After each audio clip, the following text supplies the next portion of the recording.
How does a wandering monk from India capture the attention of kings, scholars, and commoners alike? Join us in this episode as Swami Vivekananda embarks on a transformative journey through India's diverse landscapes, challenging societal norms and preparing for a historic venture across the ocean. Welcome to our series on Swami Vivekananda. In today's episode, we follow Swamiji's journey through various Indian states, where he delves into ancient scriptures, engages with different communities, and contemplates his pivotal role in India's future. From the majestic temples of Mount Abu to the cultural richness of Gujarat and the scholarly discussions in Malabar, Swamiji's travels and interactions shape his mission for the Parliament of Religions in Chicago. Discover how his experiences and encounters contribute to his evolving vision for a rejuvenated India. In Jaipur, the Swami devoted himself to the study of Sanskrit grammar, and in Ajmer he recalled the magnificence of the Hindu and Muslim rules. At Mount Abu, he gazed in wonder at the Jain temple of Dilwara, which it has been said was begun by Titans and finished by jewelers. There, he accepted the hospitality of a Muslim official. To his scandalized Hindu friends, the Swami said that he was, as a sannyasin belonging to the highest order of Paramahamsas, above all rules of caste. His conduct in dining with Muslims, he further said, was not in conflict with the teachings of the scriptures, though it might be frowned upon by the narrow-minded leaders of Hindu society. At Mount Abu, the Swami met the Maharaja of Khetri, who later became one of his devoted disciples. The latter asked the Swami for the boon of a male heir and obtained his blessing. Next, we see the Swami traveling in Gujarat and Kathiawar in western India. In Ahmedabad, he refreshed his knowledge of Jainism. Kathiawar, containing a large number of places sacred both to the Hindus and to Jains, was mostly ruled by Hindu Maharaja, who received the Swami with respect.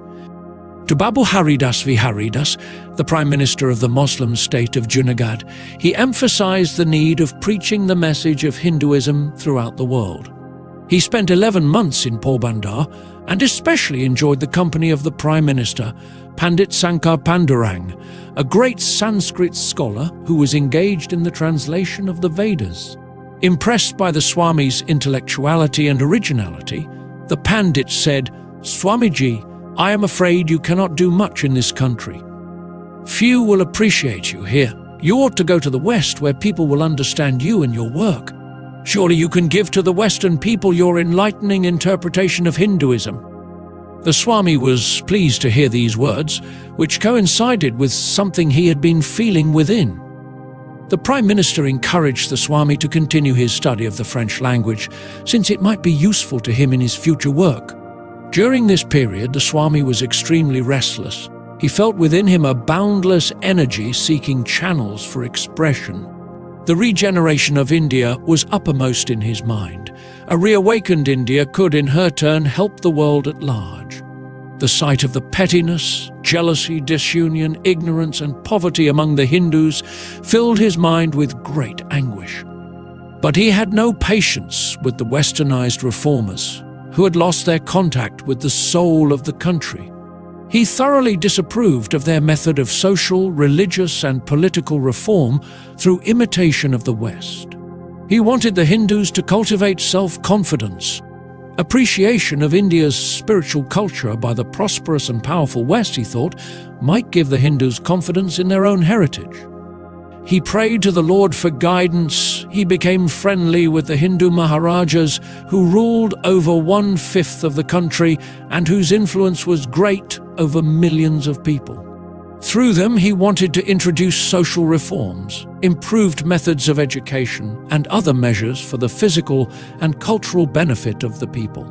The Swami felt that in this way his dream of India's regeneration would be realized with comparative ease. After spending a few days in Baroda, the Swami came to Khandwa in central India. Here he dropped the first hint of his willingness to participate in the Parliament of Religions to be held shortly in Chicago. He had heard of this parliament either in Junagadh or Porbandar. After visiting Bombay, Pune and Kolhapur, the Swami arrived at Belgaum. In Bombay, he had accidentally met Swami Abhedananda, and in the course of a talk had said to him, "Brother, such a great power has grown within me that sometimes I feel that my whole body will burst." All through this wandering life, he exchanged ideas with people in all stations and stages of life, and impressed everyone with his earnestness, eloquence, gentleness, and vast knowledge of India and Western culture. Many of the ideas he expressed at this time were later repeated in his public lectures in America and India.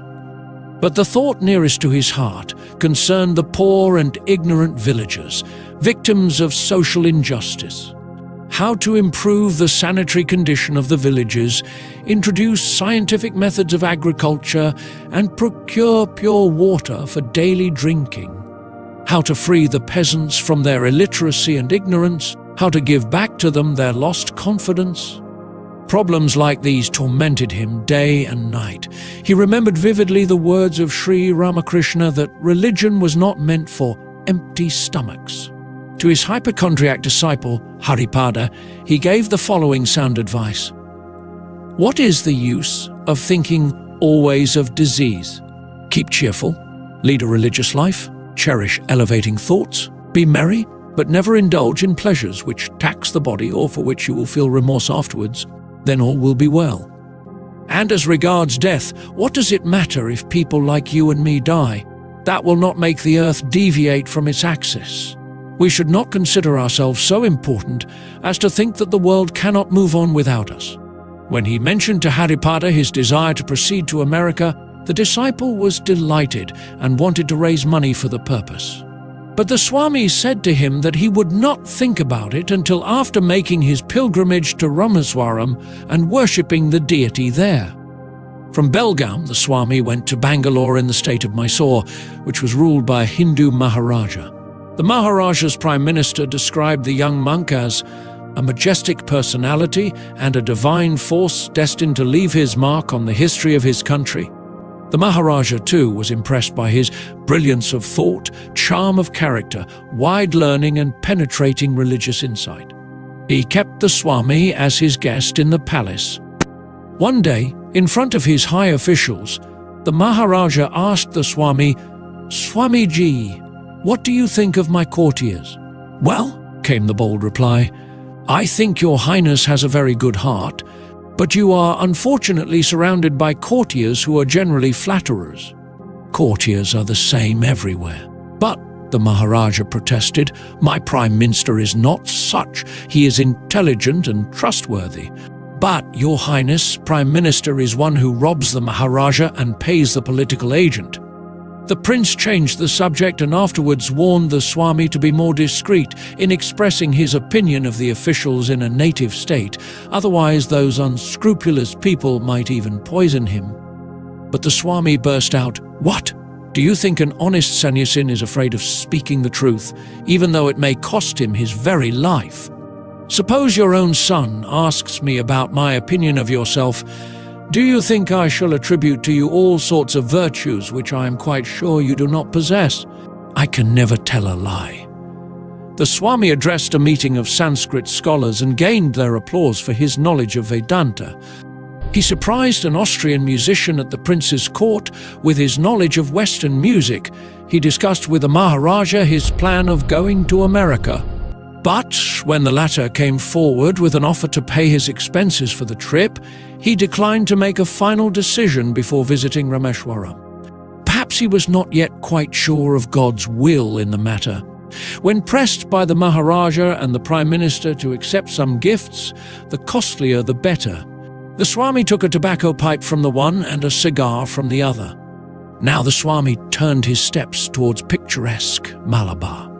At Trivandrum, the capital of Travancore, he moved in the company of college professors, state officials, and in general among the educated people of the city. They found him equally at ease whether discussing Spencer or Shankaracharya, Shakespeare or Kalidasa, Darwin or Patanjali, Jewish history or Aryan civilization. He pointed out to them the limitations of the physical sciences and the failure of Western psychology to understand the superconscious aspect of human nature. An educated person of Travancore said about him, "Sublimity and simplicity were written boldly on his features. A clean heart, a pure and austere life, an open mind, a liberal spirit, wide outlook, and broad sympathy were the outstanding characteristics of the Swami." From Trivandrum, the Swami went to Kanyakumari, Cape Comorin, which is the southernmost tip of India, and from there he moved up to Rameshwaram. At Rameshwaram, the Swami met Bhaskara Setupati, the Raja of Ramnad, who later became one of his ardent disciples. He discussed with the prince many of his ideas regarding the education of the Indian masses and the improvement of their agricultural conditions. The Raja urged the Swami to represent India at the Parliament of Religions in Chicago and promised to help him in his venture. In our next episode, we will follow Swami Vivekananda's pivotal journey as he embarks on a mission that bridges India with the Western world. From his emotional reflections at Cape Comorin to his visionary plan to seek support from America, we'll explore how his deep insights and experiences set the stage for his historic venture. Don't miss this compelling chapter of his life as he prepares to take his message to the world. Thank you for listening till the end. Please subscribe, turn on the notifications, like, comment, and share with your friends. This will help more listeners to discover our channel and content.